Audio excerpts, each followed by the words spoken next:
Hey everyone, my name is Lily and I'm the book blogger behind Utopia State of Mind, and today I'm going to be sharing with you my January wrap-up. I know that in my 2021 bookish resolutions, I said that I wanted to be more flexible and to adapt more and, just a whole bunch of things, and I failed pretty badly in January. So let's just get into how it went. So I just want to talk first about the books that I read from my January TBR video. I didn't read them all. It was kind of like a month that got away from me in a few different aspects. So the first thing is, I only read When We Were Liars and Record of a Spaceborne View. These were some of the backlist books I wanted to read, but I only read those ones. And then I obviously read all the ones for blog tours, so that was What Big Teeth, This Golden Flame, and Everything That Burns. So I actually read those ones, which wasn't surprising to me because, as I said, I had blog tour commitments for them. So I had to read those ones for sure. And the other ones that I thought I would read was A Pho Love Story, Love is for Losers, and Prepped. And I only read two of those. I read A Pho Love Story and Prepped. So all in all, I didn't do too badly on my January TBR, but it was like a month where I didn't start with the TBR, so I got like way off track. And then for my like squishy ARC TBR thing, I ended up reading a bunch of ones that I forgot that I needed to read, essentially, and then I didn't actually even read Love is for Losers, and I don't think I'll be able to get to it in February either. So unfortunately, that's, I guess, just gonna go on like my backlist ones, and I'm gonna have to like pick it up later in the year. So I'm a little bit disappointed with that. In general, though, I read 25 books, which brings me kind of to the point which I was talking about before, which is that my goal, to read less books, only somewhat successful. So in the past 2020, I'd been reading kind of upwards of 25 to 30-ish books a month, which was like way too much essentially. And then this month, while I did read less than that, I read 25. In general though, the month was really hard for me to get myself to put less pressure on me, which I wanted to focus more on that than like the actual absolute number of the quantity essentially.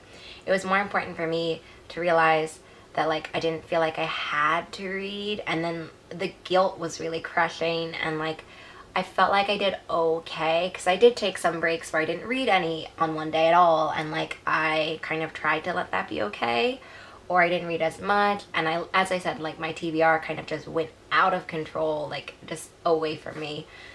So I tried to do it, and I would say that I was halfway successful. If I was gonna rate my month for success, from a 1 to 10 scale, I guess I was 4 out of 10, almost halfway, almost 5 out of 10. When I'm reflecting on my January reading month, I'm just thinking also did I mentally, mental state-wise, did I achieve what I wanted to achieve? And I guess the short answer is no. So I'm going to try for February, which is so ironic because if you saw my February TBR video, you will see that I added way more books than I wanted to the TBR just because I made my TBR, and then I remembered that I had some buddy reads that I needed to add and some other books that I need to read before I get advanced review copies. So, it's we'll see. So I think in the February TBR, I think I made 12 or 13 books, which as you can see is roughly half of what I actually read in January. So if I'm able to stick to that, then I will have read quite a lot less. So fingers crossed, we'll see. Now I'm going to talk about the stats about my month. So I read 52% queer books, 48% books by Black, Indigenous people of color, so characters and authors or authors, right? Sometimes, it's not always one-to-one. And then 68% of those were advanced read copies. So that kind of is reflective of the fact that I was telling you that I had forgotten about some advanced read copies that I had to read for publishers. And it was also weird because obviously with the situation with mail being what it is, I'm running into a lot of problems where mail isn't arriving, and so that was kind of why I got off track, because I didn't have a physical reminder in my head. I knew that advanced read copies were coming or advanced reviewer copies were coming, but then they didn't come, and so I just completely forgot about them. But I'm really happy with the statistics actually. So 52% queer reads and 58% reads from Black, Indigenous people of color, characters or authors. I'm really excited with that. I was doing the queer section, and I know that overall last year I got like 33%, but I was thinking, oh, I really want to get more, right? And that's been one of my goals this year, is not only reading more queer books, but also reading more queer books across the spectrum. So, right, I read a lot of like gay or sapphic books, but I want to read a lot more like books by trans authors, ace authors, like all across the spectrum essentially. So actually, I'm pretty happy with how that happened in January. And 48% is certainly less than my 50% kind of goal, but I'm still pretty happy with that because it was really, really close. Since I'm not going to be focusing too much this year on Goodreads ratings and like ratings in general, one of the things I hate the most is giving ratings. I think that on Goodreads it's really hard without doing like half stars or quarter stars, right? Because a lot of books that I really like that are 3.5, I always end up rounding up, and the same with 4.5. So it's just really difficult for me to like do that specifically with the rounding. But also like ratings in general, I have a really hard time with, because I might rate a book 3 stars but actually really enjoy it. So I sometimes feel like the stars don't necessarily correlate with how I feel about a book. So I might objectively feel like there are some things where, I was missing pacing, or some character details, or like things didn't make sense at the end perhaps. But sometimes I still end up really enjoying those books a lot. So it's like, I don't know, I have a rating scale that has about 10 different factors. But I'm also thinking about maybe adding just like enjoyment, because I think that is so... it's not at all in my rating scale, but I also think it's so underappreciated, like the just sheer enjoyment of a book. I've had a few kind of books that I've read that I just haven't really enjoyed, and so I'm definitely thinking about adding that to my rating scale, because it does really matter to me, and sometimes that's more important to me than world building or character details, or like if everything's not wrapped up by the end. So I'm not gonna do any of the like how many 5-star books I did. I'm doing ratings kind of so that I can do it for Goodreads and help calculate that, and also for my own keeping track. But I'm not gonna do any more like, oh, I had 5-star reads. Instead, I'm gonna talk about just books I really enjoyed from different categories in January. So the first I'm going to talk about is favorite middle grade. I only read actually I think 1 middle grade, but I really loved The Comeback. It was after I did my most disappointing books, where I was talking about wanting more figure skating books. I was actually really happy in January that I ended up reading a figure skating book, and so I read The Comeback, and that was a middle grade own voices Asian American story about figure skating as well, and it was just so wholesome and precious, and like it talks a lot about not only our ambitions to figure skate, but it also talked about her family and like the racism she goes through. And so it was just really precious, and I really enjoyed it. One of my favorite romance is probably, it wasn't actually one of the books that I was reading in January, but it was just like an overall reflection that I really love Alyssa Cole books. I read 2 of the novellas, so Twice Ghosted, Once Shy, and Can't Escape Love. And I read those ones and I really enjoyed them, but it just also made me realize how much I really enjoy the Alyssa Cole books, and also specifically the Reluctant Royals, Runaway World series, like those 2 series. It just made me remember how much I really love them, and how great it was to discover Alyssa Cole basically in 2020. So it's not necessarily one of those novellas where I'm like, okay, this is, my next favorite novella. It just reminded me about how much I appreciate this series and appreciate Alyssa Cole's writing. The next one is contemporary reads. I had a few ones that I really enjoyed. So the first one is Prep by Bethany Mangle. I really loved this one because I haven't read enough survivalist stories, so if you know any that you really like, please let me know below. I've only read more adult survivalist, kind of post-apocalyptic kind of things, but not a lot of like contemporary prepper kind of scenarios. And so that's what I really loved about Prepped. Not only that setting, but I also really loved about how the main character has to deal with not only this idea that we can't prepare for everything, but also this conflict between that community and her family, like the conflict between community and also like the toxic nature of some of the elements of her community, and kind of feeling this conflict between individual ambition and her individual desires for the future with her community and her family, and like the potential leaving behind things. of what she's known and sort of that community and family as well. So that was definitely thematically, I guess, and character-wise, what made me enjoy Prepped. The next one is a fall love story. This one was just really cute. It was like pitched to me as a rivals to lovers, like to, you know, kind of rivals to romance essentially. But in reality, what I really loved about A Fall Love Story was how much the culture was interwoven into the narrative and how they talked about like a lot of different little things. So it was about the racism that they encountered, or the fact, you know, the immigrant experience, and also having your parents not value one of the main character's artistic dreams, and also the differences in like families and cultures and like the family relationships, especially also in contrast with the two main characters, but like within the whole scope of the book. And so I just really loved those kind of elements and the way that it talked about a few different issues. And yeah, I thought it was just really charming as well. And the last one is It Sounded Better in My Head by Nina Kenwood. This was actually part of my 12 Friends, 12 Books. I'm really excited because this one stood out to me so much because of the narrative voice. So I'm gonna go into it like hugely in my 12 Friends, 12 Books Part 1, where I talk about mini reviews of The Pursuit of and It Sounded Better in My Head.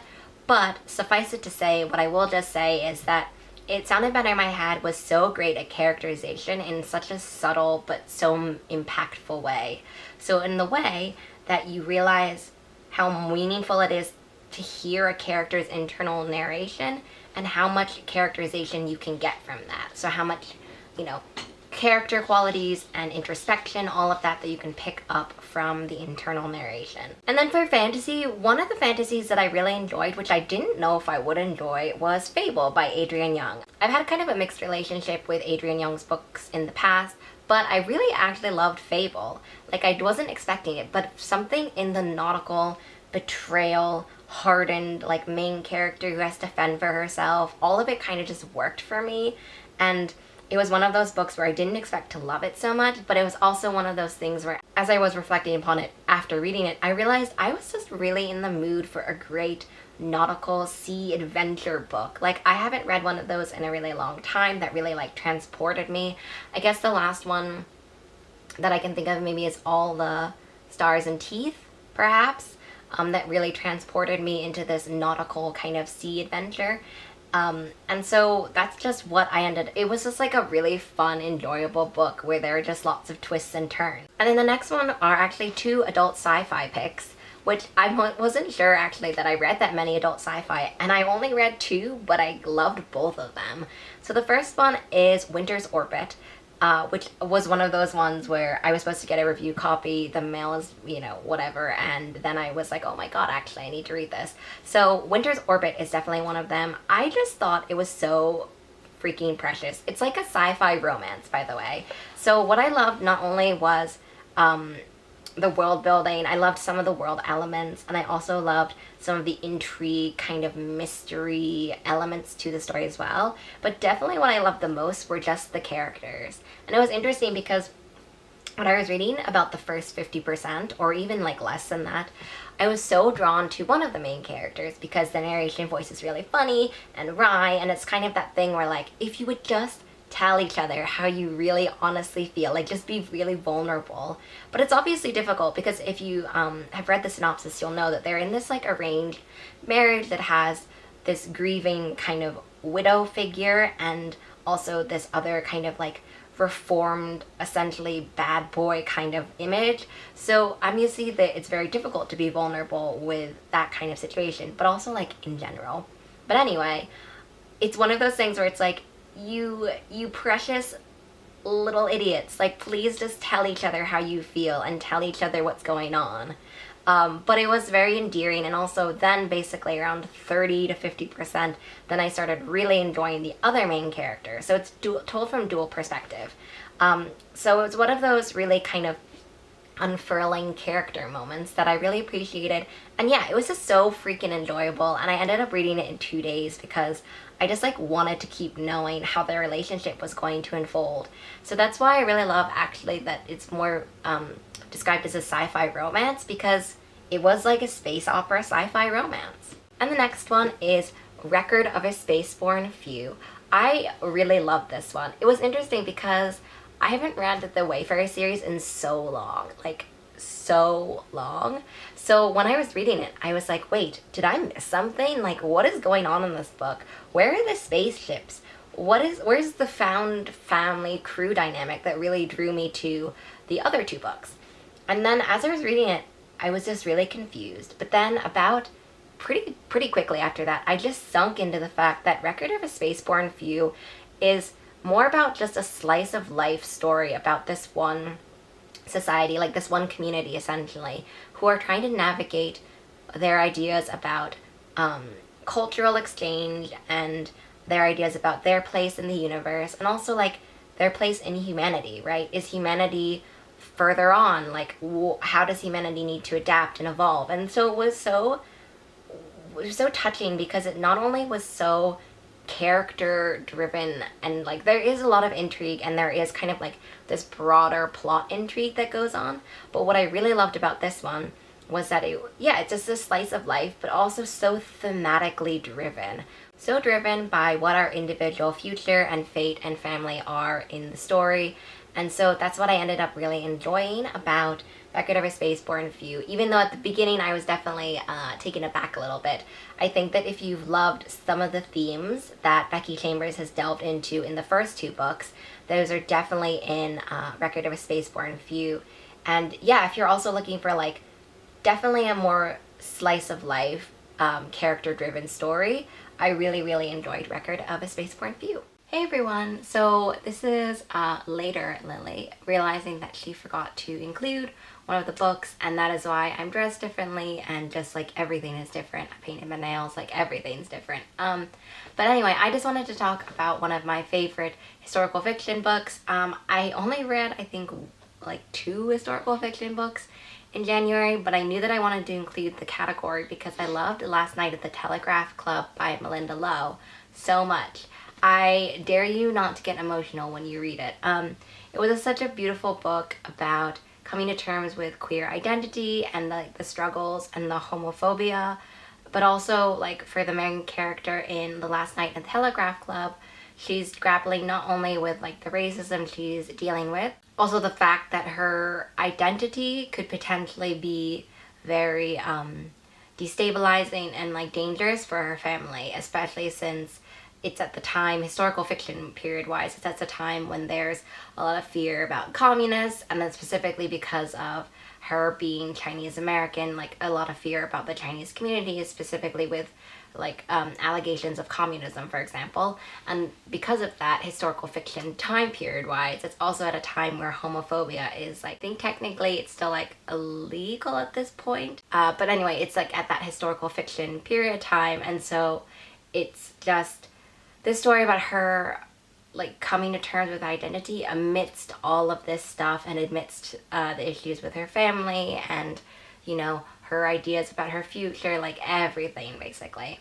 So I really loved Last Night at the Telegraph Club, and I knew I had to include it, and I wasn't sure if I was gonna film this part again because I'd finished filming as well, and I was like, oh, continuity's sake, it won't look the same.